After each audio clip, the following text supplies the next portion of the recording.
Ora, viva muito, boa noite, caro internauta. Este que já está no ar o debate político que passa todas as sextas nesta mesma noite e hoje não vai ser diferente. Temos temas a serem arrolados nesta mesa do debate e primeiro vamos falar sobre a apreensão de 54 milhões 248 viaturas, como também 24 imóveis. É uma apreensão realizada pelo governo de Moçambique que pode sim fazer parte do processo de combate ao crime econômico. No entanto, algumas questões vão ser colocadas aos nossos analistas, não apenas sobre este tema, como também em relação aos outros três que temos para arrolar nesta mesma mesa. E se quiser saber quais são eles, fique por dentro até o final desta discussão. Caro internauta, que comece o debate. Como anunciado, vamos falar primeiro sobre a apreensão anunciada pelo Governo da República de Moçambique. 54 milhões 248 viaturas, como também 24 imóveis. Nestes últimos dias, foi o Governo de Moçambique que anunciou esta mesma apreensão. Vamos tentar perceber, primeiro a partir de Orlando, sem muita demora. Muito boa noite, Orlando. Nós temos este anúncio do Governo de Moçambique que diz que foram apreendidos 54 milhões, mas também 248 viaturas e não só. São 24 imóveis. Imóveis estes que pertenciam a possivelmente pessoas que estavam diretamente ligadas ao Governo de Moçambique. O que dizer sobre esta apreensão? Na sua leitura, o que isto significa? É um combate, claro, ao crime econômico ou então mostra a fragilidade daquela que é o governo, daquele que é o governo de Moçambique, como também a profundidade da corrupção em Moçambique? Muito boa noite. Muito boa noite ao painel, colega de painel, professor Pangaia, a Sibelice. E boa noite aos telespectadores e boa noite também aos internautas que nos acompanham a partir da FTV, Instagram, televisão, TikTok e também Facebook. A questão prévia mesmo tem a ver com... Eu já vinha alertando aqui ao programa a questão do papel de cada apresentador. Porque o que acontece é que muitas vezes há uma confusão entre programas e questões ligadas ao que a pessoa apresenta. Vamos lá, por exemplo, quando temos um programa de entretenimento, a ideia, o objetivo central é difundir a questão da música, da cultura, da nossa identidade cultural como tal. Mas nos últimos anos há uma doença cíclica que tem a ver com mistura de assuntos. Assuntos ligados, por exemplo, a questões políticas e econômicas para tal debate tem que ter um fórum apropriado. Porque essa questão de debater assuntos políticos ou assuntos econômicos tem uma ciência. Eu sei que um repórter precisa de uma formação, um apresentador precisa de uma formação, basta ter um dom ali está ali a apresentar, mas jornalista, por tal, tem um pacote que está ligado a questões de como apresentar outro programa e como direcionar as coisas. Mas há uma questão de conspiração para se fazer confundir aquilo que é a ideia central da juventude em termos de exigência do governo do dia, sobre o papel, o que faz, o que deixa de fazer. Isto, a juventude não deve parar de exigir. É o dever destes de exigir ao governo sobre o que faz e o que deixa de fazer. Não se pode calar as vozes que exigem com essência e consciência aquilo que o governo faz e aquilo que o governo deixa de fazer e simplesmente haver aqui uma situação de querer conspirar as mentalidades, fazer confundir as informações. Isto é muito feio. Mas, sobre a questão de apreensão de viaturas, 54 viaturas, por aí tal, nós aqui tínhamos debatido que essa é uma questão que só ouvimos e não ouvimos. As apreensões devem ser claras vistas. Se dizem que apreenderam tantas viaturas, temos que ver a recolha de próprias viaturas de um sítio para o outro. Estamos a comprovar essas apreensões de viaturas. Senão vamos ficar naquela situação do dito e não dito. E isso em Moçambique é quase uma característica deste governo. Isso acontece muito com este governo. Fala uma coisa, depois na outra hora é outra coisa. As instituições, por exemplo, que nós temos aqui, vamos lá, PGR, por exemplo, muitas vezes é conspirado. Ele não consegue, muitas vezes, ter o domínio sobre o poder político. Então, e isso torna-se a eficácia, a eficiência da própria informação que sai das nossas instituições do Estado. Então, para mim, era uma dúvida se de facto isso aconteceu. As apreensões, quando acontecem, é preciso, por exemplo, acompanha-se as autoridades ou a imprensa para comprovar de que, de facto, houve essas apreensões. Em termos de relatórios, os relatórios podem não ser concisas e não concretas, mas serem relatórios que vêm de acordo com as aspirações ou mais ou menos com aquilo que o povo gosta de ouvir, né? Se de facto essas coisas já aconteceram, significa que em Moçambique a questão da corrupção está grave. E a credibilidade, porque essas viaturas não são viaturas que foram apreendidas com qualquer pessoa, se for o caso. São viaturas de grande cilindrada, são viaturas que andam com um grupo dominado da elite, por exemplo. Nós vimos, falando nisto, vimos aqui a situação de Nampula, na Cala, o presidente do município, que dizem que foi apreendido 3 viaturas protocolares, que eram viaturas roubadas. Quer dizer, se até os titulares, até os órgãos titulares do Estado, né, ou municipais tal, usam viaturas roubadas e os demais conversam, então significa que há uma doença aqui em série, né, a questão de corrupção, a questão mesmo do falta de fiabilidade e confiança. Então, isto é um trabalho que deve começar do topo, porque não se pode relatar somente a corrupção falando de parte de base, mas é preciso que lá no cima, a partir do chefe do Estado, que é o chefe do governo, primeiro é ver se de facto ele está nesta combater a corrupção. Combater a corrupção não é só falar, é preciso que você seja o exemplo da corrupção, não combate. Porque quem não é corrupto, por exemplo, ele tem como exigir e fazer com que as instituições ela trabalhem de forma atrás. Exato. Então, são as situações que, em algum momento, em termos de apreciação como tal, positiva ou negativa, para mim é uma apreciação negativa, né? Dos temas que eu expliquei, e depois não há confiabilidade. Vamos lá, por exemplo, vamos ter um exemplo mais claro. Um funcionário simples, ele é obrigado a declarar seus bens. Mas o presidente da República, que deveria declarar seus bens e anunciar que eu tenho isto, eu vou à presidência com este bem, não fez. E é normal, de um dia para o outro, ver que já tem 5, 6 empresas, 10 empresas, foram constituídas no curto tempo, ele é sócio maioritário das empresas. Então, isto é difícil, porque nós estamos a ter um Estado em que, fora das obrigações que o Estado tem aqui outras obrigações, que é um Estado que é dirigido pelos businessmen, né? Pelos negociantes. E isto coloca em causa aquilo que é o prestígio do nosso Estado. Porque a credibilidade institucional no nosso Estado já não existe devido a essas coisas. Como que vai exigir alguém a fazer algo que você não está a fazer? Não é possível. É preciso que haja uma cadeia de cumprimento. O chefe do Estado tem que declarar e anunciar. O primeiro-ministro e os demais ministros devem também fazer o mesmo. Mas nós temos que saber o que o presidente, o que o ministro tem como bem. E quando ele passa a presidência, com o que ele tem. Então, isso conta muito. Né? Então, estamos nessa situação.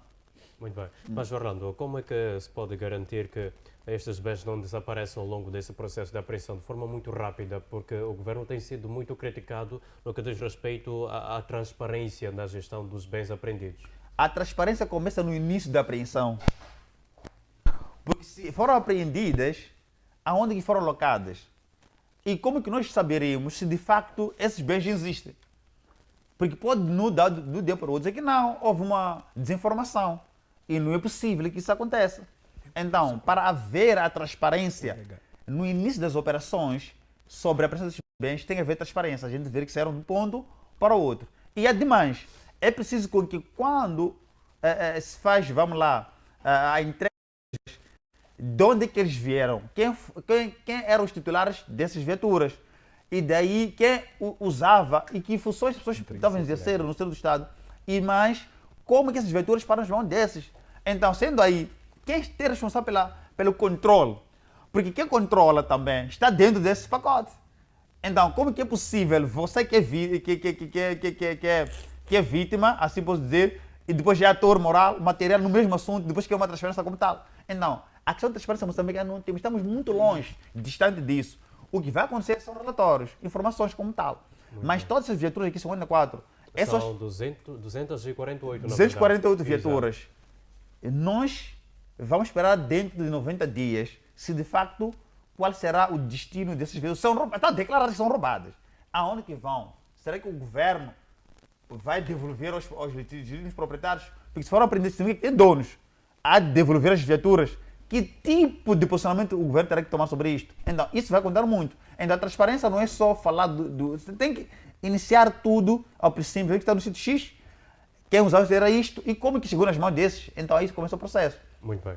Muitíssimo obrigado, caríssimo Orlando. Passamos então para si, professor Pangaia. Muito boa noite. Professor Pangaia, falando sobre a apreensão de 54 milhões, como também as 248 viaturas e não só, 24 imóveis pelo governo de Moçambique, o Executivo afirma que estas apreensões fazem parte de uma estratégia mais ampla de responsabilização. No entanto, há quem questiona a continuidade desse mesmo processo de investigação.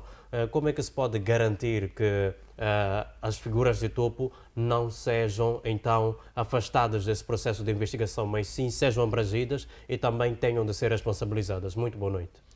Boa noite para si, boa noite, Dr. Orlando, boa noite, telespectadores. Vamos poder partilhar o nosso ponto de vista relativamente a este assunto que é nosso, que é da sociedade moçambicana. Estamos a ver aqui recursos a serem desencaminhados, a serem recuperados, mas, no entanto, o povo moçambicano indicou alguns concidadãos para poder fazer a gestão da coisa pública, mas, no entanto, estamos dia após dia a sermos bombardeados com notícias de desaparecimento, recuperações de coisas que, afinal de contas, acaba fazendo com que nós possamos questionar. Afinal de contas, as pessoas que nós colocamos, as pessoas que estão a trabalhar para o povo moçambicano, que são aqueles que estão no governo, o que efetivamente elas estão a fazer? É preciso que se busque efetivamente responsabilidades a essas pessoas que estão a trabalhar para o povo moçambicano e são pagos salários através dos impostos da sociedade moçambicana, mas, no entanto, não estão a guarnecer aquilo que é o tesouro público. Então, a partir daqui, eu acho que uma primeira investigação deve, sim, ir para aquelas pessoas que foram chamadas para poder proteger esse tesouro público. 54 milhões de meticais recuperados nas mãos de quem? Outra coisa que esse relatório falha é essa. Recuperou 54 milhões, estava nas mãos de quem? Como é que esse indivíduo conseguiu ter esses 54 milhões que é o erário público? Só vir anunciar de que recuperamos 54 milhões e pura simplesmente ficar calado, essa informação provavelmente nem deveria chegar ao consumo público, porque isso pura simplesmente acaba provocando trombose em nós, porque dia após dia essas notícias estão-nos a bombardear daquilo que nós estamos a pagar como imposto e logo a seguir saber que, afinal de contas, os nossos dinheiros estão aí, não estão devidamente guardados, porque as pessoas que foram responsabilizadas para poder guardar esse dinheiro e usar esse mesmo dinheiro para o serviço social, para o bem deste país, não estão a dar o recado. E essa é uma indicação clara de que os governantes não estão a assumir as suas atribuições, quando dia após dia nos reportam do nosso dinheiro que está sendo roubado. Enquanto vocês estão aí a ter tantas mordomias para poder guardar esses valores, guardar aquilo que é o erário público, mas, no entanto, deixam escapar. Eu apenas estava a dar uma ponte, no entanto, eu tenho um ponto prévio, que é relacionado com o relatório da Conta Geral do Estado que foi discutido na Assembleia da República. Exato. Um relatório da Conta Geral do Estado que o Tribunal Administrativo, ele exprime, neste caso, reservas sobre a fidelidade desse relatório apresentado, que apresentou várias incongruências no tal relatório, incongruências que vêm desde o relatório de 2021 até então, continuam o Tribunal Administrativo continua a reportar os mesmos problemas que até hoje não são sanados. Esse relatório, por exemplo, portanto, o relatório de conta do Estado de 2023, o Tribunal Administrativo acabou detectando que existem discrepâncias e há também falta de clareza no tal relatório. Em termos de discrepância, reporta-se aqui de que a unidade tributária indica certo relatório e, por outro lado, contraditório com o relatório do governo. Mas são duas instituições do governo, que antes de ir à Assembleia da República, por que não poderiam sentar para poder conciliar a informação? Pega-se uma informação da unidade tributária, onde diz que eles coletaram tanto e depois depositaram X valor. E o governo, igualmente, que recebe esse valor, vem dizer outros valores. É vergonha um Estado desta natureza. Falta de clareza. Esse mesmo relatório reporta que houve 520 milhões que foram usados para poder reparar a infraestrutura da presidência. Esses 520 milhões que não estavam previstos no orçamento do Estado. Foram 220 milhões sacados no Tesouro Público para poder proceder à questão da reparação da infraestrutura que se diz que estava a deteriorar na defesa, na presidência. Mas olha, que infraestruturas essas que até precisaram de 520 milhões para poder de reparação. Então, quer dizer que ali praticamente tínhamos infraestruturas tão obsoletas assim, ao ponto de ter sido utilizado 520 milhões para o efeito. Então, é algo que não se compreende. E uma das coisas que podemos dizer aqui, essa questão, por exemplo, da discrepância, também tem a ver com a questão do tipo de quadros que o governo hoje em dia tem. Tendo em conta essa questão de admitir as pessoas para lugar-chave, pessoas de confiança e não por competência, acaba criando cenário desta natureza. Nesse caso, é recomendado ao governo para que situações desta natureza peguem pessoas competentes, para que há vezes que relatórios são elaborados de uma forma não convincente, precisamente porque as pessoas não têm competência para isso. E muitas das vezes o governo, em algum momento, vai ser lançado pedras para coisas que efetivamente podem não ter acontecido.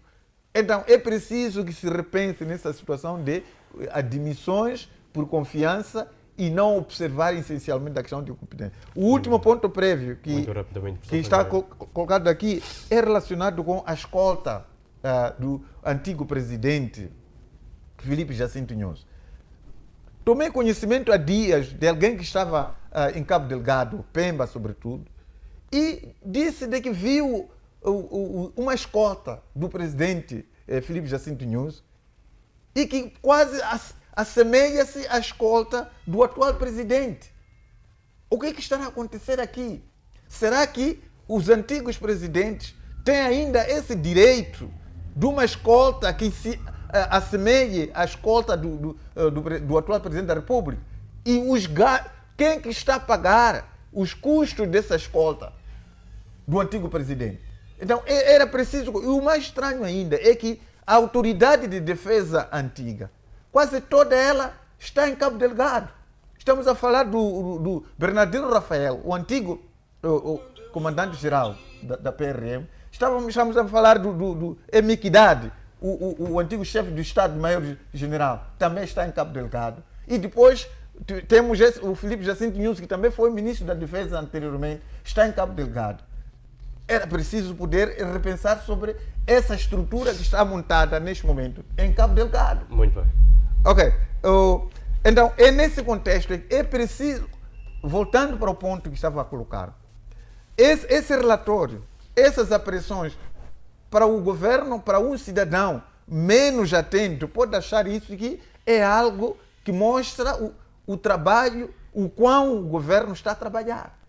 Mas não só pode estar sim a mostrar isso, mas maioritariamente o que está em peso aqui está a mostrar a incompetência do governo, a incompetência do Estado de poder gerir a coisa pública. Essencialmente é isso. Para quem pode ver a esses desfalques que dia após dia estão a aparecer, estão sendo anunciados, estão a denunciar a incompetência do Estado, a incompetência do governo de controlar o erário público. Então, é nesse contexto que nós temos estado a falar de que é preciso que se dimita o governo atual para que se dê oportunidade aos outros cidadãos capazes de poder garantir com que feche completamente esse fosso de roubalheira, uma roubalheira mafiosa que está a acontecer. É que nós não podemos estar dia após dia aqui a consumir notícias que vêm sempre a nos dizer que, olha, o dinheiro que vocês me deram para guardar, me roubaram tanto. O dinheiro, o patrimônio que vocês fizeram, tiraram tanto. Nós temos que estar satisfeitos com essa notícia apenas. Não pode ser assim. O povo moçambicano, ele não pode ficar feliz apenas por tomar conhecimento de que aquilo que nós mandamos guardar a esses senhores, dia após dia, estão a ser roubados. E nós ficamos calados nisso. Se esses não conseguem guardar o erário público, o que é que tem que ser feito? Temos que colocar outras pessoas para poder conseguir dar a segurança daquilo que nós produzimos. Não podemos continuar a produzir e entregar pessoas para poder gerir a nossa produção. E, acima de tudo, vierem nos dizer que retiraram. Agora, para esse caso concreto, o governo é chamado para vir nos dizer recuperaram de quem? Que estava nas mãos de quem? Os 54 milhões de meticais. E quais foram as responsabilidades que foram dadas a essas pessoas ou a essa pessoa que estava com os 54 milhões? Essa questão, por exemplo, da conta geral do Estado, que está a falar de cerca de 520 milhões para recuperar a infraestrutura que deteriorou na presidência. Era importante que pudesse aparecer efetivamente o contrato que foi lançado, aquilo que foi lançado para poder realizar essas obras. Quem realizou essas obras, quanto foi pago? Porque 520 milhões carecia de um concurso que pudesse ser lançado para a reparação de tais infraestruturas que deterioraram.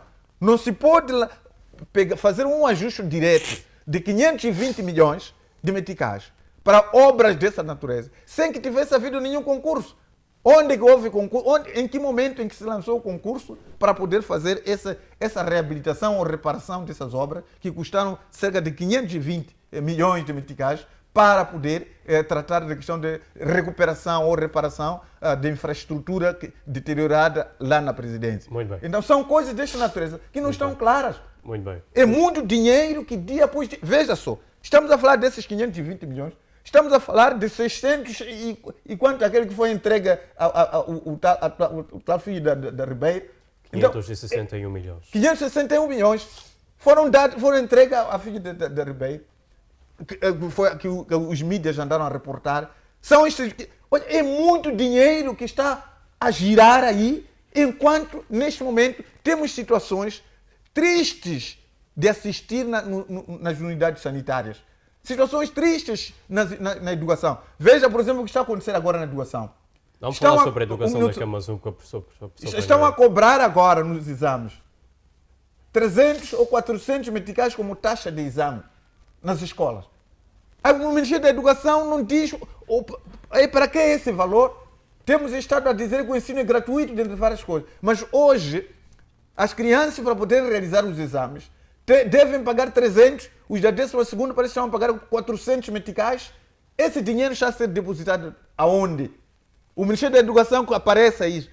Vão em todas as escolas que estão neste momento, sobretudo aqueles que estão nas escolas de exame, estão aí, de um lado para o outro, à procura de valores para poder pagar a taxa de exame.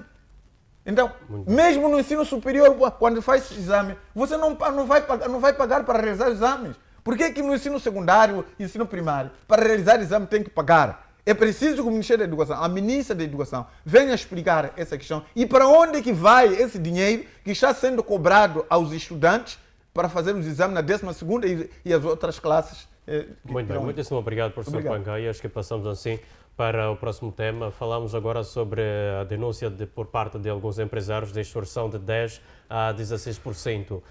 Estes mesmos empresários que são prestadores de serviços ao Estado. Orlando, mesmo novamente consigo, estas percentagens para estes empresários significam uma diferença entre lucro e não só. Estamos a falar de colapso também. Como é que esta prática pode afetar a competitividade entre empresas nacionais como também internacionais? Falência. Simples, falência das empresas. Porque a prestação de serviços como tal, a gente vê, não tem muito lucro. É preciso que uma empresa, para para conseguir garantir o funcionamento normal da administrativa são custos. O staff, várias despesas. E quando ele concorre no sentido para a prestação de serviços, já vai-se com um estudo prefeito e uma estimativa mais ou menos daquilo que vai ser o lucro e manter a empresa a funcionar. O que acontece é que o Estado não é sério. Estas empresas aqui que concorrem no setor do Estado, é possível sim eles fazerem nhonga. Por causa do quê? Porque cada executivo que entra, há uma tendência deles também ter próprias empresas para ganhar concurso no próprio Estado. Quer dizer, os que deveriam ser zeladores são os mesmos que criam nhongas para conseguir ter empresas, para conseguir ganhar concurso e ser alimentados as mesmas pessoas. Então, o empresariado, por exemplo, privado, que vai concorrer a ser direto, ainda tenha requisitos completos para ganhar aquele concurso, mas tem esse lema: queres ganhar, tá bom, te dou mais 10% para mim. E esse é um indivíduo que, por sua vez, é titular daquele órgão ali, é responsável pelo zelo e cuidado e observância estrita das leis que norteia o funcionamento da administração de quê? Pública. Mas as políticas como tal, não é possível um Estado desenvolver e crescer enquanto que esse tipo de comportamentos são comportamentos cíclicos. Esse assunto não é de hoje. É um assunto que cada executivo que entra, o problema é o mesmo. Estamos falando de mais de 30 anos, dessas estruturas, os mesmos problemas. E como que é possível haver um crescimento econômico, desenvolvimento econômico, enquanto tem esse tipo de comportamentos? Porque este empresariado, por exemplo, e é uma coisa muito engraçada, e muitas das vezes não é pago os serviços prestados ao Estado. Há uma explicação, não há verba, não há dinheiro, é porque o ano terminou, próximo que... Quer dizer, sempre há uma volta que dá a esse grupo empresarial e que eles praticamente trabalham e não crescem. Por isso muitas vezes negam de prestar serviço, não porque eles não têm condições, mas é que o Estado não é sério. Então o que eles fazem? Eles dificultam esse concurso transparente para eles criarem as suas empresas e concorrer automaticamente e ganham concursos. Quer dizer, tudo em volta deles. Por isso que não há transparência. Não há aqui o valor do trabalho de qualidade. Para aquilo que se espera, porque quando uma empresa é contratada, é para prestar serviços de qualidade e garantir com que os serviços administrativos sejam sempre operacionais e tenhamos sim um setor do Estado sempre em movimento. Porque, por exemplo, vamos falar de uma empresa que vai prestar papel A4 e que em algum momento, quando essa empresa não é paga, praticamente ele não vai prestar mais serviços, não vai mandar o papel para lá. Por isso tem aqui a situação de que não há toner. Não é porque não existiu toner, é que sempre existiram empresas que forneciam serviços lá, mas que não eram pagas. E agora o fornecedor precisa de governar para vir dar a manutenção ao controle do serviço. Não tem como. Eles fazem o quê? Eles abandonam aqueles empresas que concorreram, que estão com ele para prestar serviços, vai para o outro. Ele faz dívida, é igual a combustível. A maioria das bombas de combustíveis que às vezes recusam dar combustível ao Estado, não é porque eles não têm combustível, é que o Estado não é sério. Eles prestam serviços e quando há uma dívida elevada, eles fogem. Estão a fugir, vão para um outro fornecedor de combustível, fazem aquilo ali, fazem o pedido, vão pagar mais de 30% ou 40%, estão a começar a servir. Quando vê que a dívida é longa ou é grossa, vai para outro. Vão ter uma coisa de 10, 6 prestadores de serviços que estão em dívida, porque não há seriedade. Por isso é normal ver um carro de polícia estacionado num sítio, não ter combustível, por causa do quê? Porque não há pagamento a tempo útil do quê? De serviços aqui. Então, não há seriedade, mas a coisa mais grave é que a Assembleia da República é sempre aprova orçamento para que os serviços administrativos, elas correm normalmente. Como que isso justifica? Após o estudo que foi feito e depois há déficit para a prestação de serviço de qualidade, significa que há uma sabotagem. Para onde é que vai o dinheiro, Orlando? Aí que está. Não sabemos onde o dinheiro é aplicado. Por causa do quê? Porque não há transparência. O orçamento é aprovado a nível do Ministério consoante as necessidades.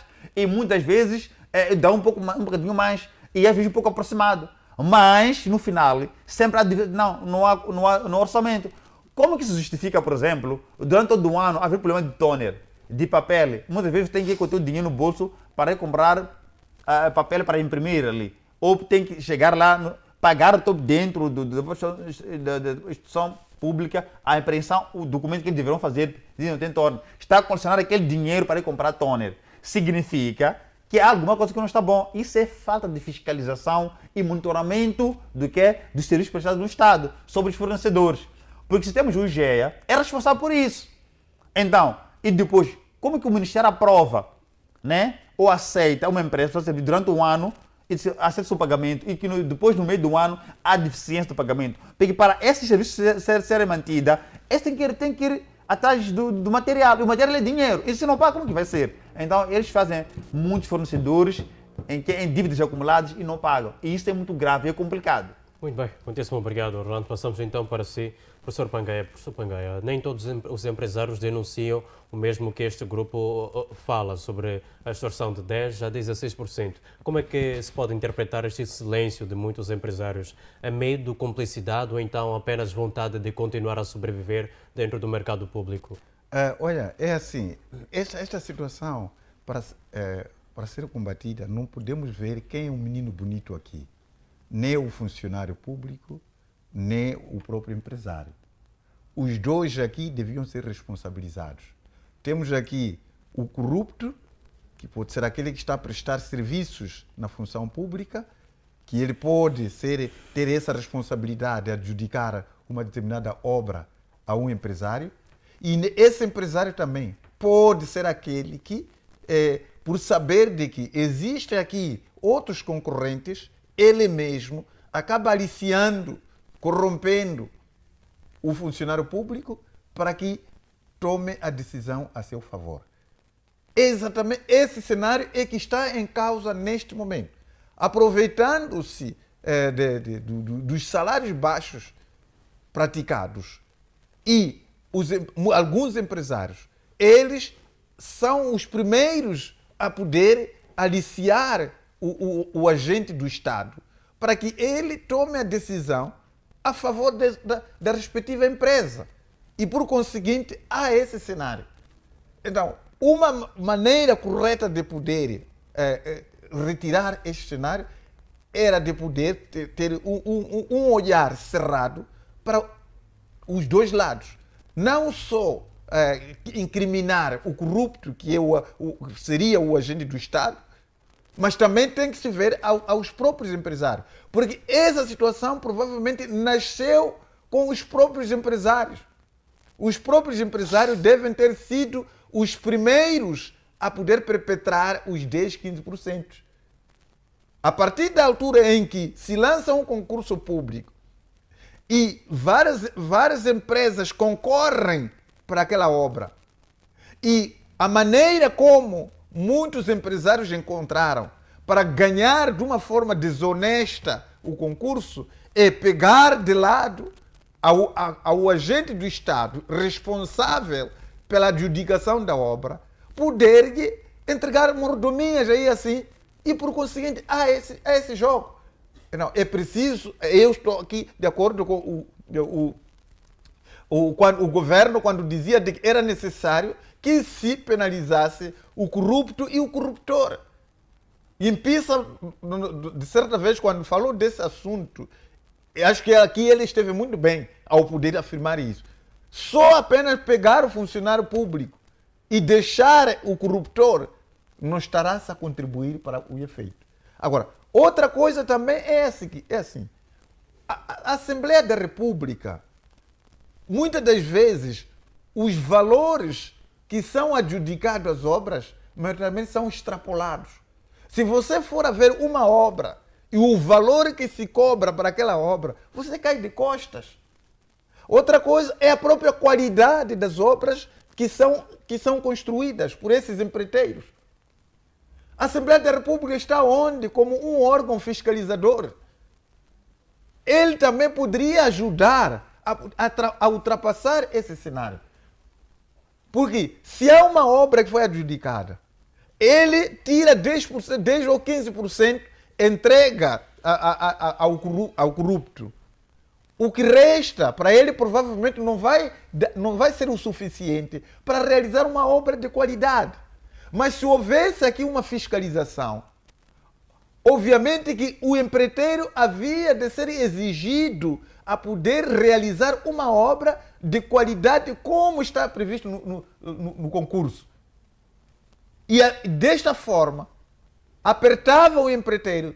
É aí onde o empreiteiro ele havia de arcar custos próprios para construir aquela infraestrutura nos termos do concurso que foi adjudicado. Mas o que falta para que haja essa fiscalização por parte da A Assembleia? Assembleia da República está aí para representar, os deputados estão aí para representar os interesses dos seus partidos. Esse que é o problema. Os deputados ultimamente não são republicanos. Quando uma ação entra na Assembleia da República, cada um vai defender os interesses do seu partido e não os interesses do povo. E é nesse contexto em que não temos essa questão da fiscalização séria. Porque a melhor forma de poder acabar com isso, o órgão fiscalizador principal, que é a Assembleia da República, deveria lançou-se um concurso, apurar as especificações da infraestrutura que deve ser construída e poder aferir a conjugação do valor da obra e da qualidade que se pretende erguer nessa infraestrutura. Se chegar à conclusão de que sim, está correto, então chega na fase seguinte da execução. No processo de execução, os deputados da Assembleia da República pegam aquela característica da obra que foi aprovada para se construir, chegar lá verificar se efetivamente está sendo implementado ou não. Seria a partir dali mesmo em que os empreiteiros não haviam de aceitar que entregassem 10, 15%, porque esses 10, 15% iriam ser como um desfalque para ele. Para ele construir a obra na qualidade que comprometeu-se, aqueles 10, 15% que entregou ao corrupto haviam de estar em falta. E por conseguinte, ele mesmo tinha que repor para poder construir e entregar uma obra de qualidade. Mas isso só é possível se os deputados da Assembleia da República, eles fossem efetivamente fiscalizadores nos termos em que vêm as competências da Assembleia da República. Mas isso não está acontecendo. Não pode acontecer por quê? Porque temos essa situação de neopotismo generalizado em todo lado. Essas empresas que recebem tais obras, muitas delas são de figuras que estão lá na Assembleia da República, estão no governo. Então, como é que você vai separar uma situação dessa natureza? É extremamente difícil. Só para dizer, aquela filosofia que Filipe Paundi apresentou no Coisa Emanica, quando estava a dizer que, olha, a Francisca Tomás não tem filhos. Aliás, a governadora da província de Manica não tem filhos. Quem tem filhos é a cidadã Francisca Tomás. Quer dizer, é algo quando estava a discutir aquela questão de que a governadora da província de Manica, ela tem filhos que estão a explorar, também estão a praticar aquelas obras ali assim. E Filipe Paundi veio desmentir, diz que não. A governadora da província de Manica não tem filhos. Quem tem filhos é a cidadã a Francisca Tomás. É algo. Gostei dessa separação de coisas, mas não foge aquilo que se pretendia como um assunto. É possível separar esses dois?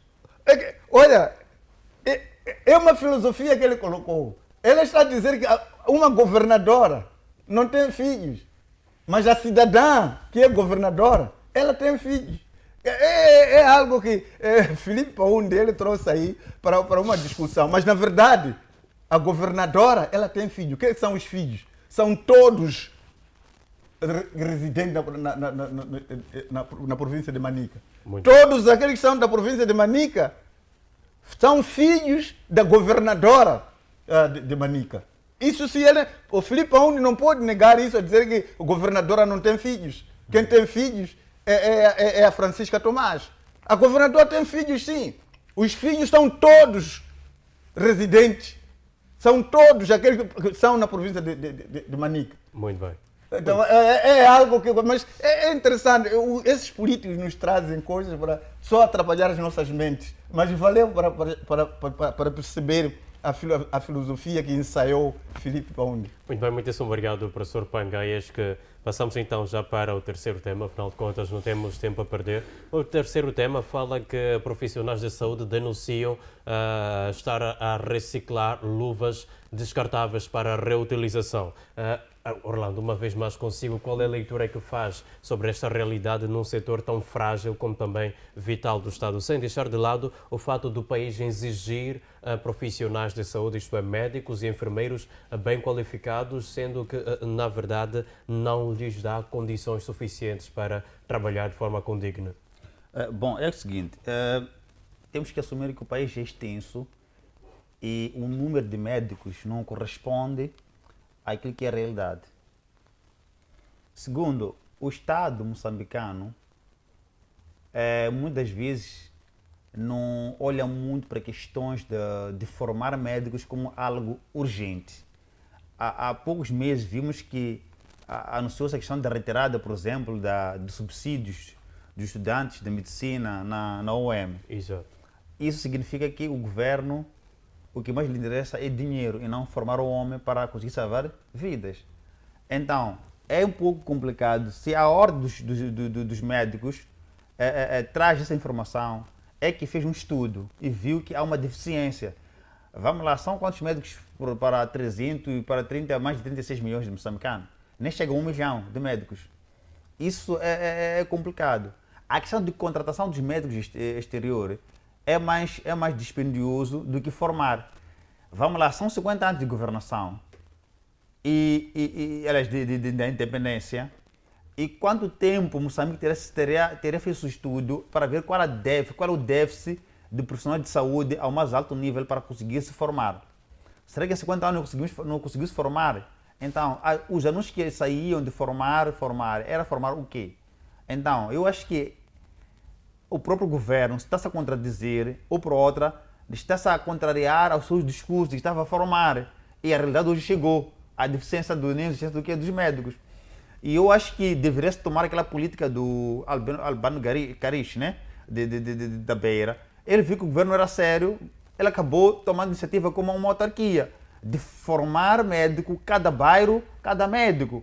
Isto é uma política estrategicamente mais útil e eficaz para a questão da correspondência da deficiência a nível do atendimento médico.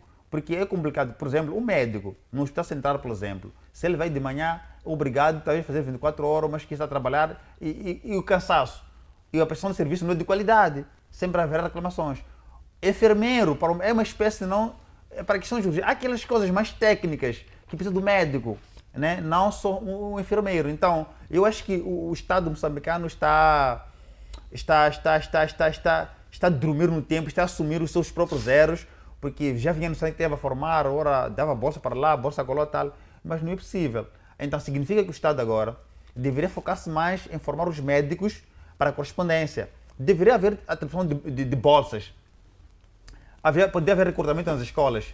Em cada ciclo que termina o seu ensino geral, então deveria-se lá fazer o seu concurso de bons estudantes, de levar esses estudantes, meter a formações.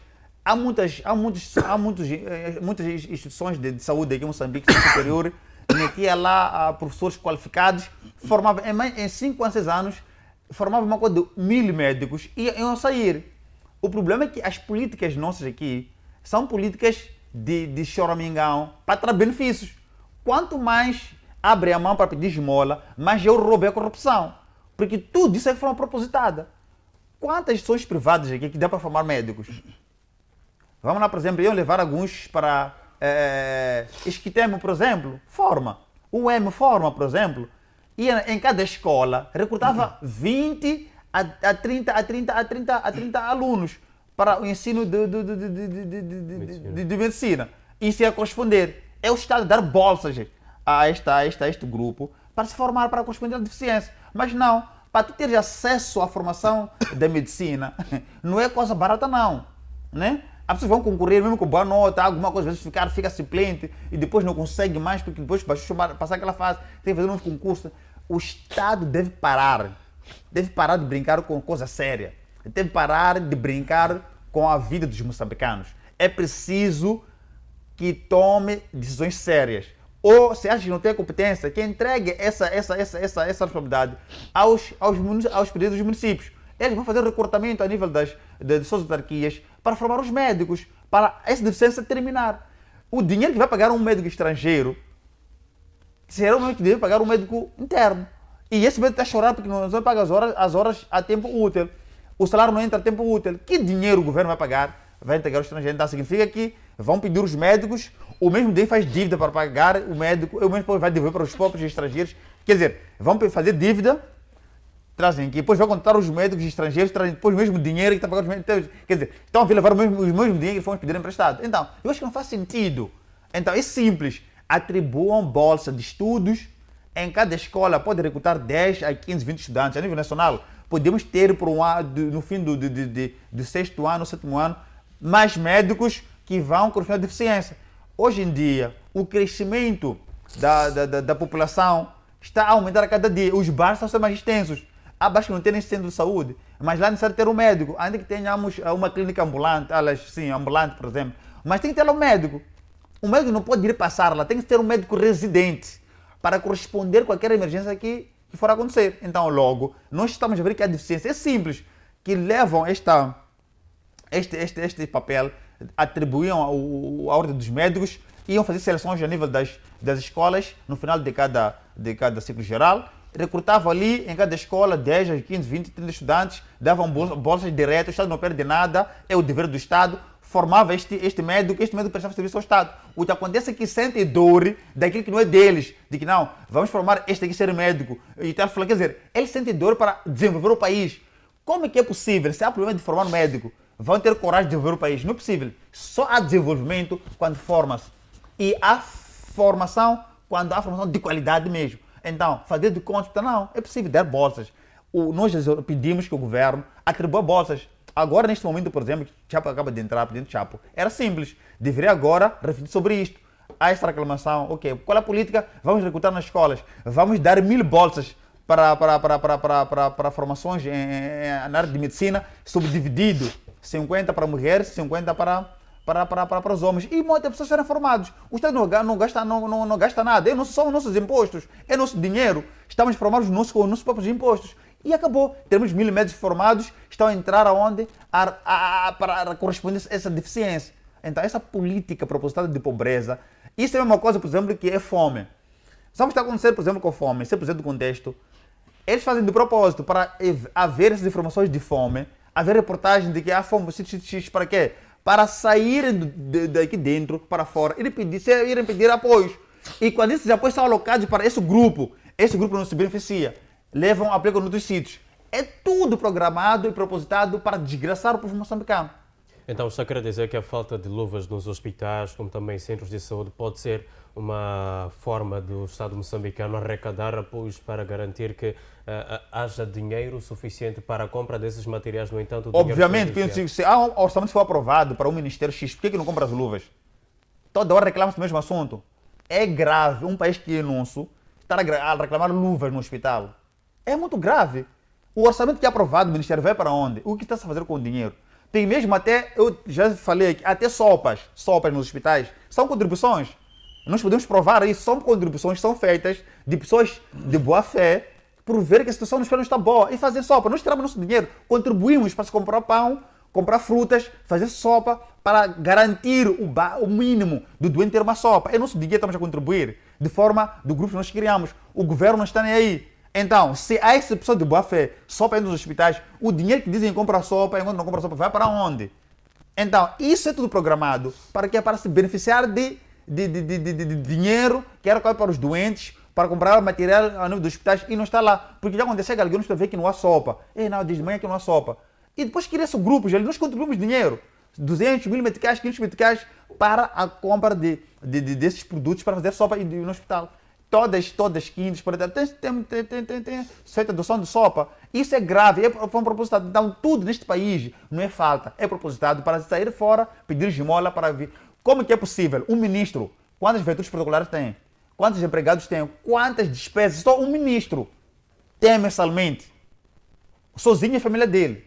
Mas quem tem direito à questão da saúde não se beneficia nada, sempre há reclamações. Então significa que é tudo programado para desgraça. Esses senhores, quando sentam, a reunião é essa, porque o que acontece nas governações, que muitos não sabem, há separação de classe. Há classe A, a classe B, a classe D. Então, a classe A tem seus benefícios, a classe B vão colocando um mínimo. A classe C e a D tem que ficar desgraçado, porque é pelo D que vai garantir que essas três classes se beneficiem. Por isso, nas províncias, distritos, por exemplo, que há fome, sempre diz que não, aqui não há problema de fome, é comida. É tudo programado. Essa coisa que temos que falar bonito para que a imagem de Moçambique seja bem vista. Aqui é tudo programado. Como vai falar bonito por ver que o teu irmão está ali? Não tem chinelo, o teu irmão está debaixo de uma mangueira, não tem carteira, mesmo com chuva está debaixo da mangueira, sentado no bloco, está a estudar. E nós temos que falar bonito para que a imagem de Moçambique seja bem vista. Então nós não podemos ser compadrios, né, de um grupo de pessoas que estão a depender do Estado com benefícios individuais, sem que beneficie o povo, e nós temos que dizer que se está tudo bem em Moçambique. O que eu ganharia dizer que está tudo bem em Moçambique quando eu vejo que meu irmão está ali sentado, não tem pão, não tem chinelo, não tem boas vias de acesso, tudo isso é caro. Então isso seria eu apadrinhar. O país já está desgraçado pela minha boa abordagem para garantir de que Moçambique está bom. Não é isso. Devemos sim falar dos problemas para que os problemas sejam colmatados. Até já é um agradecer. Porque nós, quando fizemos trabalho, nós vimos que não, e nós denunciamos. Então, deveria se aproveitar desta assessoria social para dizer que não, vamos no X, a informação X, a X. Então, aonde cada sítio é tocado, o governo deveria correr para lá para ver se poderia pegar o assunto e colmatar. Em sim, como assessoria social, porque nós não vamos ter assessoria direta com o presidente da República, mas é pelas mídias, pelas televisões, onde nós falamos dos problemas. Nós não falamos com o do outro mundo. A mesma lei que nós usamos para reclamar ou expressar na mesma, foi aprovado pelo próprio Legislativo, que é a Assembleia da República, que eles mesmos têm que aprovar. E nós estamos a interpretar e fazer o uso da denúncia disto aqui. Não estamos a ofender a ninguém. Estamos a falar dos problemas, mas eles não gostam, a gente fala dos problemas, porque pensa que estamos a falar mal do governo. Nem fala mal do governo. Ninguém odeia ninguém como governante. Mas nós olhamos os problemas que não são resolvidos e que nós achamos que quem tem o dever de o resolver é o próprio Executivo. Muito bem. Muitíssimo obrigado, caríssimo Orlando. Passamos então para si, professor Pangaia. Professor Pangaia, a falta de luvas nos hospitais, essa mesma falta faz com que os médicos, os enfermeiros usem a mesma luva para situações diferentes, em momentos totalmente diferentes. Isto é, a reutilização de luvas que deveriam ser descartáveis. E o governo tem atribuído, melhor dizendo, estas falhas a constrangimentos financeiros. Isto é, como se não houvesse dinheiro para certas coisas básicas, como a questão do setor da saúde. No entanto, professor Pangaia, o que se pretende saber é, será que o governo está ciente da gravidade desta situação? Olha, acho que não tem nada a ver com isso eles. Primeiro, aqui estamos a perigar duas vidas, do médico e do paciente. Ao poder utilizar as mesmas luvas, essa reciclagem que se faz, qual é a eficiência que traz de que ela não vai poder transportar algum vírus, algum elemento que possa infectar ao paciente ou mesmo ao próprio médico. Estamos aqui a perigar a vida desses profissionais, assim como dos próprios pacientes. É nesse contexto que vinha falando de que notícias desta natureza, quando nos chegam, se isso for verdade, de que há essa reciclagem de luvas, é grave o que está a acontecer. Tendo em conta os milhões de dinheiros que dia após dia estão a escapar do controlo dos gestores públicos. Recentemente, ouvimos aquele anúncio de 18 mil funcionários que estavam sendo pagos salários sem que estivessem a trabalhar. Funcionários fantasmas. Estamos a falar dos salários absurdos que os presidentes do Conselho de Administração das instituições públicas estão a receber. Alguns chegam até 3, 4 milhões de meticais. O salário de um indivíduo apenas. Mas, no entanto, aparece-nos essa informação de que, supostamente, os médicos estão a usar luvas recicladas. Em contrapartida, estamos a ouvir dinheiros acima do normal a serem retirados do tesouro público. Então, não há nenhum moçambicano, estando atento a essas situações, ele pode estar saudável. Por isso que temos dito que essas notícias nem deveriam aparecer, porque isso está a prejudicar ao próprio cidadão atento. Ao chegar nele, fica com um transtorno, porque ele avalia os valores que estão sendo surrupiados e a situação que o país está. Estamos aqui. Essa questão, por exemplo, dos médicos, não é porque o país não tem médicos formados. Recentemente, a Unizambeze graduou N médicos. Maioritariamente, todos eles estão desempregados. E ainda vai nas fileiras de tantos outros que graduaram nos anos anteriores nessas instituições do ensino superior que não tem emprego. Então, o governo, neste momento, a semelhança de não ter valores para poder comprar luva, dentre várias outras coisas, também ele deve ser claro, tem déficit de poder contratar médicos. O país tem muitos médicos formados que estão sentados em casa. Não tem emprego. Aquele que quiser provar isso, que vá, que lance, por exemplo, num site para ver quantos médicos neste momento, graduados, que estão em casa, não têm emprego. A semelhança daquele que quer... Hoje o setor de educação está a dizer que não tem professores. Deve ser tanto. São muitos os milhares de professores formados até pelo Estado que estão em casa. Não tem emprego. Então, por que não tem emprego? Diz que não há cabimento orçamental. Como é que vai haver cabimento orçamental com tantos desvios de dinheiros que dia após dia estão a aparecer? Essa extrapolação de custos de obras que dia após dia tem estado a ser divulgado nos mídias, mas, no entanto, setores chaves, situações dessa natureza, encontrarmos que médico até vai poder reciclar luvas para poder tratar um doente. Há indicações de que até há problema de reagentes nos hospitais. Quer dizer, há problema de toda ordem no setor da saúde. Mas temos mesmo essa questão da formação. É verdade que temos os tais médicos, mesmo que todos eles estivessem a trabalhar, ainda continuaríamos com um déficit de médicos. Mas, no entanto, esses que estão em casa, que o governo traga-os, contrate-os. Vão dizer que não, agora não podemos contratar porque não temos cabimento orçamental. Mas logo a seguir vão dizer que tiraram do tesouro para poder ir reparar as infraestruturas que estavam a degradar na presidência 520 milhões. Vão dizer que temos aqui 516 milhões que foram entregues a fulano. Porque aqui 54 milhões foram desviados, foram recuperados. Essa história cabe na cabeça de quem? É triste uma situação dessa, que notícias desta natureza que chegam em nós, e isso nos entristece, isso nos coloca estressados, isso coloca-nos numa situação de efetivamente estar a nos dar a razão, de dizer, senhores que estão no governo neste momento, não são únicos moçambicanos. Existem outros moçambicanos que podem vos substituir. Ouvi há pouco tempo o antigo secretário de Estado da Juventude, que veio a dizer, olha, há uns ali, quando ele diz, quando chegou lá no governo, foi encontrar uns que estão há 49 anos no governo. Em cada ano, vai sempre ler, juro, por minha honra, dizemos a servir o Estado, durante 49 anos, a fazer a mesma coisa. Mas, no entanto, há moçambicanos. Esse pode ser o efeito de cansaço, senhores. Deixem espaço para os outros. Pode vir encontrar uma vara mágica para poder sair desse cenário. Não se pode permitir este cenário que está-se a reportar, se isso for verdade, de andar a reciclar luvas nos hospitais. Não faz sentido isso.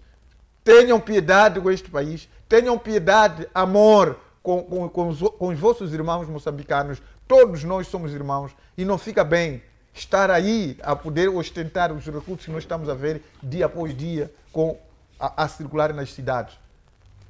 Mesmo essa questão da formação técnica praticamente foi abandonada. As instituições que faziam a formação técnica foram fechadas, do nível básico, por exemplo. Sabendo a situação precária do funcionário hoje, a precarização do emprego hoje, qual seria a mente do governante de poder fechar, por exemplo, a Escola Industrial 1º de Maio? Hoje foi transformada em ginásio, em lojés, em armazéns, uma escola que, de nome que saíram ali quadros do nível básico. Aquele pai encarregado de educação que não tinha condições de dar continuidade aos estudos para o nível médio e nível superior, tinha o seu filho no nível básico com uma formação na mão e começava a trabalhar. Mas são efetivamente essas instituições que foram fechadas. São várias instituições, já não há nível básico, maioritariamente, que formem quadros do nível básico para efeito. A mesma situação dessa questão da área de saúde. O que isto revela, professor Pangaia, é simplesmente falta de boa gestão ou então falta de vontade política e prioridade política para setores-chave como educação e saúde? O grande problema aqui é o governo estar alicerçado ou estar preso no Fundo Monetário Internacional e Banco Mundial. Os nossos irmãos, os nossos concidadãos que estão no governo, eles aceitam todas as exigências que o Fundo Monetário Internacional e Banco Mundial impinge para aceder os empréstimos que têm para esses setores. Aquilo que eles dizem tem que ser feito. Se não faz, não recebe o valor de empréstimo. Então, os nossos concidadãos, eles não analisam as consequências graves advindas da aceitação dos empréstimos do Fundo Monetário Internacional. Era preferível dispensar esses empréstimos e lutar por aquilo que nós podemos conseguir e vivermos a nossa realidade. Nós estamos a viver uma vida enganadora. Estamos a endividar o país até os dentes. E que dificilmente vamos conseguir fazer esse pagamento, para além de estar a nos exigir coisas que nós próprios estamos a destruir o país. Essas políticas de passagens automáticas não apareceram por nada. Essa questão de despedimento de funcionários aos 60 anos de idade não apareceram por nada. É verdade que deve acontecer isto, mas tinha que se implementar os setores-chave. Como, por exemplo, nas instituições do ensino superior. Você dizer que o professor doutor com 60 anos deve ir para casa. O médico com 60 anos deve ir para casa. O magistrado de 60 anos tem que ir para casa. Você está a despir de competências em setores chaves, mas o governo foi imposto esta política, por Fundo Monetário Internacional, para fazer o último desembolso que houve, que até agosto de 2025, essa política devia ser implementada. O que estamos a ver hoje? Quadros competentes na função pública, maioritariamente foram dispensados, estão na reforma, e eles estão neste momento no setor privado. Estão neste momento a realizar atividade no setor privado. O Estado, que deveria ter uma capacidade superior para supervisionar o privado, porque o privado ele realiza obras, executa obras do Estado. E esse Estado deveria ter competências suficientes para poder fiscalizar o privado. Como é que o Estado, com competências júniores, vai poder fiscalizar obras que estão sendo realizadas pelas competências séniores? O exemplo temos KNAC, que está no setor do ensino superior, que está a supervisionar a questão dos requisitos para que as instituições de ensino superior devem funcionar. Você chega no ACNAC, os quadros que o governo tem, e faz a comparação com os quadros que o setor privado do ensino superior tem. Quando vão poder fiscalizar, é uma aberração. Como é que o mestre vai poder reprovar o trabalho do professor, doutor professor catedrático? Até que me diz, é verdade que em algum momento pode, mas muitas das vezes ele acaba sendo sufocado, acaba não tendo argumento o mestre para poder fazer ver os erros que um professor catedrático teria cometido na sua universidade. Muito bem. Então, é nesse contexto, as políticas do Fundo Monetário Internacional e do Banco Mundial, que estão sendo aceitas cegamente, associado ainda à ganância daqueles que estão a gerir a coisa pública, que acreditam que o mundo gira em torno dos seus umbigos, fica uma situação difícil, terrível para a sociedade moçambicana. Não há como, porque eles aceitam tudo e por nada dos requisitos que esses credores internacionais impingem ao país, e porque também esses que são responsáveis para poder ir negociar estão praticamente preparados só para poder gerir os seus umbigos, as coisas ficam assim, a população fica anora, não tem defesa nenhuma. Muito bem. Então nós precisamos de, em algum momento, afastar os atuais membros do governo, eles aceitem voluntariamente demitirem-se e poder dar oportunidade aos outros para que eles encontrem também novas estratégias de como lidar com esses credores internacionais. Porque já existem muitos que têm cabeça de poder analisar e poder perceber para onde é que esses credores internacionais vão quando dão requisitos X, Y, Z. Todo mundo já sabe. Os requisitos impostos no setor da educação são pura simplesmente para destruir o setor da educação. E destruindo o setor da educação, destruiu toda a competência, e eles vêm cá pura simplesmente para poder retirar aquilo que eles querem. Muito bem, muitíssimo obrigado, professor Pangai. Há uma situação, Sim, na lógica muito do professor Pangai, brevemente, para passarmos para outro tema. Que o FMI, quando ele impõe as regras de reforma, é que está consciente que dos novos que hão de vir, não conhece quem é o FMI, não conhece quem é o Ocidente. Então, como esses mais velhos já sabem de muitos segredos deles, é impor as regras aqui em Moçambique para tratar todos esses aqui, entre os mais novos que ainda talvez não tiveram uma experiência acabada para tal, para conseguir ter o domínio. Esta política não é uma política propositada. Eles sentaram, fizeram um pré-estudo. E ademais, eles exigem a reforma aqui em Moçambique, mas nos países deles, o idoso lá de 65 anos ainda vai prestar serviço ao do Estado. Quer dizer, é tudo controverso, é tudo contraditório. Então, significa que o coisa mais grave ainda é que aqui em Moçambique o não nunca existiu. É tipo sim, porque somos dependentes financeiramente. Mas por causa do quê? Porque sabe que nós gostamos de coisas, do luxo sem trabalho, gostamos de uma vida boa sem sacrifício, gostamos de uma vida nos ar-condicionados, porque fosse entrar na carteira, deu o diploma de doutor, tudo que ele faz na sombra da maneira. O coisa mais grave, até inclusive os agrônomos que deveriam estar numa chamba a orientar a questão do terreno lá. Não quer estar no gabinete, aliás, não quer estar numa chamba, quer estar no gabinete.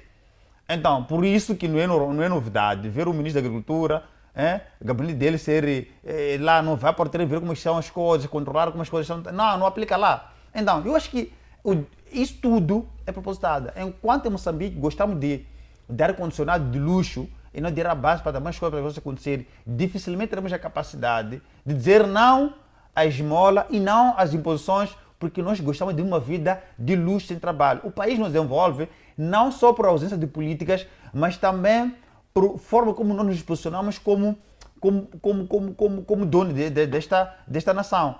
Encontrou um país fragilizado, não há patriotismo. E a falta de patriotismo parte de lá do topo, não falta de base. Hoje em dia, é mais patriótico o indivíduo cá fora do que eles estão lá dentro. Porque aqui já aceitam tudo e vendem tudo e nós vamos lutar. Por isso que nas eleições, por exemplo, quando da campanha, eles estão lá nos gabinetes. Quem luta aqui dentro é aqui na base. Por causa do quê? Eles não estão nem aí. O que lhes interessa ali, afinal, é o resultado. E eles mantêm-se lá no luxo e acabam de sofrer. Então, quando chega alguém com uma visão contrária, para abrir a mente, vão dar o nome. É terrorista, é vândalo, ele não presta. É porque eles sabem que quando a mentalidade desse está aberto, dificilmente seremos o quê? Haverá um engano. Mas quando a mentalidade estiver mais fracassado, da mesma forma que tem a mesma política dos currículos para enganar que estamos a estudar, é aí onde também fica um sossegado, porque a educação está fragilizada e não há coragem. Então, quando chega alguém com uma mentalidade mais aberta e desperta, eles ficam descontentes, que não é possível. E aquele problema não pode acontecer, porque eles fazem tudo, é uma coisa, é um assunto orquestrado, com objetivo claro, para enganar o povo, destruir o povo e ficar na pantalla de que ele não presta, Eles estão preocupados em procurar saber quem fala a coisa certa e quem está nos lamber, que vai dar o espaço. Então, por isso que é de ver que a maioria dos programas de entretenimento já não fala de entretenimento, fala de política. Foram enganados, estão a falar política que nem entende a ciência política, fala de política que não entende nada de política. Outras pessoas nem o mínimo da essência do entendimento do discurso ou análise de uma frase de um chefe de Estado ou de uma tendência política pública, não entende nada. Fala de boca para fora. Para quê? Para conspirar a mentalidade dos criadores de entretenimento, para quê? Para fazer confusão. Por isso, dizer que quando há discussões, muitas das vezes, entre panelistas há discussões e já não se entende. Por causa do quê? Porque um não tem a ideia do outro e a visão do outro. Isso é uma conspiração, é tudo propositado. É um grupo que foi preparado para isto. Então, é preciso que nós tenhamos a capacidade de que, não, esta aqui não fala isso porque tem conhecimento. Outra pessoa defende, não sabe o que está a defender. Muita gente fala, se perguntar defender o quê, não sabe o que está, só fala de boca para fora. Ah, isso é aquilo, mas aquilo, ok. Qual a tua causa está a defender? Está a defender o acordo partidário. Olha, acordo partidário vai te dar benefício? Será que é Moçambique mesmo? Não. Então, nós todos temos que despir-nos do acordo partidário, olhamos para a nação moçambicana. Quando a coisa é grave, ofende os direitos fundamentais dos moçambicanos, temos que sim repudiar, usando as formas adequadas, canais adequados, de forma ética, de forma educada, e a gente exigir e repudiar o que está errado. A pressionar com que o executivo, no seu juramento, cumpra. Se não cumpra, de forma legal também, ele tem que sentir-se de que, olha, eu falei algo, mas não estou a cumprir. Do que toda hora fazer isto. Andam preparar grupo de jovens ali nas mídias, por exemplo, com a ideia mesmo de conspirar. Isso é perigoso. Então, você, na tua casa, defende algo que depois te prejudica ou prejudica os teus filhos. Então, é preciso ter uma ciência para tu discursar, ter ciência para contradizer, ciência para quê? Para dizer o sim e o não, dizer que isso não aceito. Outros não têm valores próprios. Então, isto é complicado. Então, é aí onde é na lógica do professor Pangaia que tudo isso aqui foi orquestrado com um objetivo claro. Agora, por exemplo, sabe que depois da campanha, o Venâncio Mondlane, por exemplo, ele despertou muita gente. E o regime não gostou disso. Então, qual é a ideia? É conspirar como se ele fosse um indivíduo que não presta, enquanto que não, ele é prestativo. Lá também tem pessoas prestativas. Então, tudo isso. Mas o que aconteceu? Como calhou numa época em que, tanto em todos os lados acadêmicos, estão furiosos por ver o país a ser delpediado, a ser mais gerido. Então, eles recuaram um bocadinho e puseram o queixo a mão no queixo e a consciência voltou no lugar. Só que usaram outros métodos agora. Usam o quê? Programas de entretenimento. Usam jovens emocionados. Para quê? Para discutir. Porque a pessoa vai discutir uma causa, mas não sabe o que está a defender. Então, para dizer o quê? Toda defesa que tem a ver com a vida de uma nação é ciência. E a ciência é o resultado de um estudo. Você não pode discursar algo sem ter estudado, sem ter feito uma pré-análise, só ter feito mais ou menos pegar o campo que você foi fazer o estudo para discussão. Nós falamos coisas que nós sabemos. Se pedissem para provar, nós íamos trazer aqui evidências. Há isto, há isto. E não falamos coisas de forma emocional.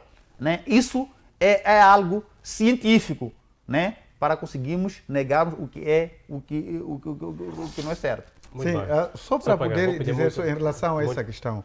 É que seja mesmo breve, estamos com um problema de estabelecimento de prioridades. Situações desta natureza, um hospital não pode ter a carência de luvas. São coisas simples, elementares, em detrimento de investimentos que estão sendo direcionados a outros setores. Para além disso, de desvio de tamanho impensável que estão a acontecer. Por exemplo, isso mostra claramente essa questão. Primeiro, a cidadania que está em falta aqui. Segundo, incompetência que está a denunciar esse governo relativamente à gestão desses assuntos. Olha, por exemplo, agora, o governo, o Estado vai estar endividado precisamente por causa da Total Energy, que veio agora apresentar um valor absurdo que diz ter perdido em face da paralisação que ela teve. Agora que retoma as suas atividades, apresentou uma conta ao Estado daquilo que perdeu devido a essa paralisação e que esses custos deverão ser deduzidos nos impostos que eles deverão pagar pela exploração de coisas, aquilo que chamamos de custos recuperáveis. Mas quem é que vai provar efetivamente? Quem vai conseguir provar verificar junto da Total Energy do valor que ele apresentou como tendo sido a perda que teve durante o período de paralisação? Agora o governo vai ter que gastar tanto dinheiro para contratar uma auditoria internacional para poder aferir efetivamente até que medida em que aquele valor que Total Energy que apresenta, que está a explorar gás na bacia do Rovuma, até que medida em que efetivamente eles perderam aquele valor. E associado à ausência de competência no próprio governo, no próprio Estado, não há capacidade de poder controlar essas multinacionais. Todas as competências elas foram desmobilizadas. Pior é que desmobilizam os técnicos que atingem 60 anos, mas aqueles que são os diretores, que são os chefes, têm mais de 60 anos, esses aí não podem, essa lei, são imunes. Não podem ser reformados esses diretores, esses chefes dos departamentos que atingem 60 anos de idade. Mas, no entanto, essa lei está a funcionar para os técnicos que efetivamente executavam as atividades. O resultado disto? Esses chefes velhotes que acima de 60 anos vão continuar ainda a ditar os novos técnicos que estão a entrar aquelas políticas desgastadas, estratégias desgastadas, e o governo continuará ainda numa situação de falta de competência para efeito. Então, TPC para o senhor Inocêncio Impissa, que é ministro da Administração Estatal de Função Pública, existe sim essa lei de reformar, reformar aos 60 anos de idade. Não reforme só os técnicos, reforme também aos dirigentes, aos diretores, aos chefes do departamento. Porque se você pretende renovar competências dentro da função pública, então não procure apenas essa medida ser seletiva para os técnicos e aqueles que ocupam o cargo de chefia, eles permanecerem ali. Porque são esses que vão perpetuar as estratégias antigas que não deram certo e estará na mesma situação. Mesmo no seu próprio Ministério da Administração Estatal de Função Pública, estão lá indivíduos que estão a ocupar cargos de chefia que têm acima de 60 anos. Os outros, nas outras instituições, idem. É preciso poder ver se é que essa medida, aliás, é por lei e até pode ser bem-vinda para permitir com que os jovens também eles possam mostrar as suas competências. Agora, essa situação de os jovens, ao chegarem lá, encontrar um chefe do departamento que tem acima de 60 anos, um diretor nacional que tem acima de 60 anos, mas o resto não faz sentido. Por que essa seletividade Inocêncio Impissa? Você é responsável pela gestão de recursos humanos ao nível da função pública. É responsável igualmente para poder implementar essas regras, essas normas na função pública. E quando aparece essa seletividade, de certa maneira, não está a contribuir para aquilo que efetivamente poderia trazer valor acrescentado. Outra coisa é que só para terminar, deve preservar o pagamento das horas extras em 11 escolas das 14 mil que o país tem, muito rapidamente em jeito de últimas considerações. Okay. Só para terminar o outro ponto, estava a dizer, é preciso salvaguardar que os professores doutores, os catedráticos, eles procurem supervisionar aos docentes júniores que estão a aparecer. A situação atual de voltarmos o licenciado a ensinar o outro licenciado não está boa. Embora tenha se dito que não vai... Mas muitos professores doutores catedrais estão sendo reformados. Muitos médicos estão sendo reformados e não estão a contratar outros. Essa situação INPISA deve poder intervir para poder verificar, porque o senhor INPISA é responsável pelos recursos humanos ao nível da função pública. Estava a dizer? Exato, peço que fale em 3 minutos por conta da gestão de tempo em relação ao pagamento de horas extras em apenas 11 das 14 mil escolas que o país tem. O governo confirmou este pagamento, no entanto, o professor Pangai, os professores assumem cargas horárias muito pesadas, poderia dizer, adicionais para suprir a falta de quadros neste mesmo setor. Como é que se justifica que esse esforço não esteja a ser compensado em apenas 3 minutos? Não, o governo ele está, neste momento, a poder roubar para os funcionários, sobretudo a esses professores. Se ele sabe de que não tem capacidade de pagar horas extras, por que põe as pessoas a trabalhar e depois não pagar? 11. Qual é a percentagem? É ínfimo, praticamente nada isso em relação à quantidade de professores nessas escolas todas que não foram pagos. Então significa isso que o Estado sabe muito bem que não tem valores para pagar a esses senhores, mas coloca-os a trabalhar como escravos. A semelhança daquilo que está a acontecer mesmo com os outros funcionários, com o quadro técnico administrativo dessas instituições. Não são só professores que estão com horas extras atrasadas. Igualmente, os guardas, dentre vários outros, estão com salários, com horas extras não pagas. Então, é uma situação difícil. É aquilo que nós dizíamos. Como é que nós ficamos ao percebermos que muito dinheiro está sendo descaminhado, mas há pessoas que estão a trabalhar, que deveriam ser pagos o seu honorário, não estão a ter. É essa situação que nos entristece. É essa situação que faz com que nós possamos exigir que, caros senhores membros do governo, por favor, deem espaço aos jovens, para que eles também mostrem suas competências.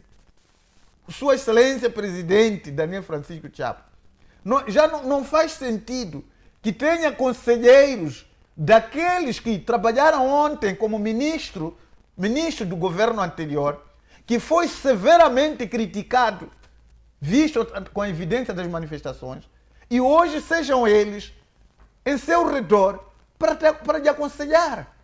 Que conselho esses senhores vão trazer para si, tendo em conta o desempenho que esses antigos ministros tiveram na governação anterior? Uma governação extremamente contestada pela população, mas levou exatamente a esses para poder estar em seu redor, para lhe aconselhar.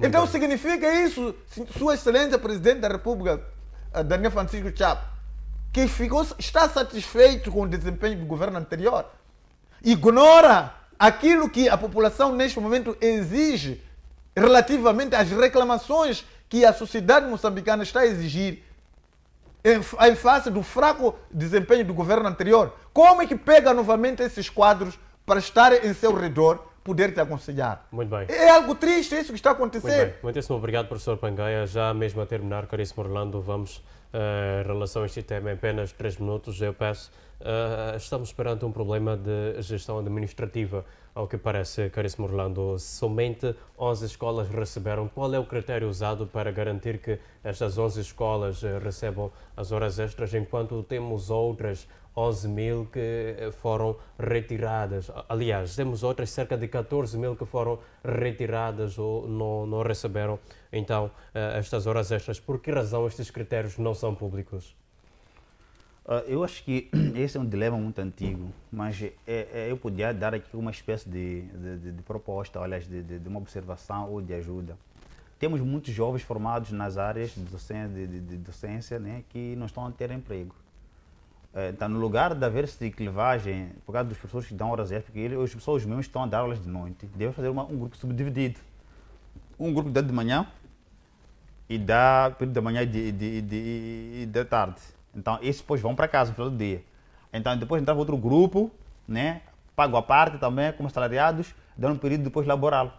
Aí a coisa ficava mais resolvida, ficava resolvida, porque aqui há uma dupla situação. É o cansaço e o esforço de planificação para 2, 3 turmas, né? E depois o professor, nesse pouco dinheiro não é pago, é prometido e não é cumprido. Então, eu acho que é o momento do governo parar de estar em polêmica com funcionários públicos, porque estar em polêmica com funcionário público é o espelho daquilo que é a governação de cada executivo. Qualquer reclamação, qualquer choro de qualquer funcionário público que seja, ou qualquer setor, é o reflexo daquilo que é a imagem da integridade do governo. Então, para que isso não aconteça, ele deve trazer uma espécie de uma solução. Os professores, eles não exigem muito, querem justiça. Então, sendo assim, poderia-se dividir esses grupos e aí fica a coisa resolvida. Porque o professor sai de manhã, chega a casa às 22 horas e no final não há aqui a recompensa de todo o esforço. Isso é desumanidade. Então é necessário com que, olha, são 14 mil escolas e o governo garantiu 11. E vê só que desde o ano passado, antepassado aliás, a falar que não, já pagou. Olha, o antigo ministro das Finanças disse que iria pagar. Quando deu o relatório, disse que já pagou. Em contrapartida, em menos de 6 meses de outra informação, disse que ainda... Quer dizer, é tudo controverso. Então, eu acho que a ministra atual das Finanças veio de uma família muito íntegra, é uma pessoa muito honesta até agora. Ela não entra muito em questão de polêmica de pagamento. Eu creio que ela deveria sentar com o presidente da República, com o ministro da Administração Estatal e o ministro da Educação para ter uma solução disto. Porque, olha, é um governo novo, pessoas novas que nós achamos que saem de família, têm pais com integridade, uma postura de transparência. Então deveria reunir com eles que, olha, a minha proposta como ministro das Finanças é esta, a ministra da Educação também idem, para evitar entrar em polêmicas. É complicado. Em cada governo sempre há choros, porque os salários não são pagos a tempo útil, porque horas extras, mas nunca ouvimos o grupo de ministros a irem reclamar que não receberam salário. Deputados nunca ouvimos que vão não receberam salários. Nunca ouvimos esse grupo. Porque esse grupo toda hora estão satisfeitas. Pagam luz, dinheiro do Estado. Água, dinheiro do Estado. Casa, dinheiro do Estado. Alimentação, dinheiro do Estado. Salário, tempo útil, dinheiro do Estado. Mas por que quando é funcionário aqui de base tem que sofrer? Quer dizer, há quem trabalhar mais que o outro. Para o ministro estar lá no gabinete, é que tem uma classe aqui que está a garantir essa estabilidade. Se essa instabilidade acontecer aqui, o ministro nem vai ficar no gabinete, com o risco de fugir até. Porque essa classe está saturada. A verdade é a classe toda, ela, da pública, já estão saturadas. O que se espera um dia no país é uma convulsão só dos funcionários, e não em todo o grupo. Por causa do quê? Por causa de sabotagem do executivo em relação ao pagamento dos salários, dos ordenados. Muito bem. E isso não é só a parte dos professores, é na defesa, é na polícia, é na saúde, é na educação, é todo o tipo, o problema é o mesmo. Mas esses ministros que são pelouros nunca reclamaram, porque têm seus ordenados em dias. O presidente da República, antes de ser presidente da República, foi governador de Inhambane. E ele já deparou com essa situação, porque quando ele saiu de Inhambane, deixou o problema similar. Agora que é presidente da República, deveria ter um momento de reflexão. Já tomei posse. O que eu tenho como governante, o que eu vi quando era governador, eu vi essa situação e eu quero ver a situação. Não é só levar o tempo, é fazer diplomacia social, viagens todo momento, mas tem que refletir a questão do país verdadeiro.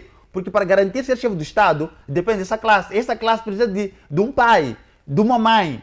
E neste momento, o pai e a mãe ao mesmo tempo é o presidente da República, que deve estar os seus para resolver os problemas de base, para que ele também esteja no ar-condicionado na viagem com uma consciência tranquila de que pelo menos os que me garantiram eu estar aqui estão bem. E esses que lhe garantiram não estão bem, mas ele está viajando. Quer dizer, já se esqueceu que ele fica desse lado. Isso não fica bonito. Muitíssimo obrigado, caríssimo Orlando. Agradeço também ao professor Pangaia, mas é claro que o agradecimento especial vai sempre ao caro internauta que nos acompanhou do princípio até o final do debate político nesta edição de sexta-feira, a única da semana, e nós prometemos voltar já na mesma sexta-feira, isto é, da próxima semana, com mais temas a serem arrolados nesta mesma mesa. Hoje tivemos a oportunidade de debater todos os temas e acreditamos nós que aquele que tem a faca e o queijo na mão também pode acompanhar acompanhar este mesmo debate, alguma coisa poderá fazer para melhorar não apenas aquela que é a gestão do erário público, como também o seu dia-a-dia. Nós nos despedimos, mas prometemos voltar, como bem anunciado, na próxima sexta-feira. Nós vamos, mas não podemos ir sem antes dizer que a sua sexta-feira seja altamente abençoada e o seu final de semana altamente produtivo. Fique bem, fique com Deus. Até lá.